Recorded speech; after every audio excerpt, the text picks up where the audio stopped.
juga tanpa alasan, karena ini kondisi pandemi. Tapi karena kondisinya tidak memungkinkan ikut berperang sebagai syahid di dalam Allah, boleh jadi akan hidup bersama kita, dan mungkin itu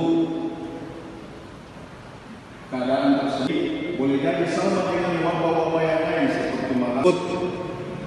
Maka pola hidup kita perlu kita perbaharui. Muhammadur Rasulullah, hayya 'alal falah,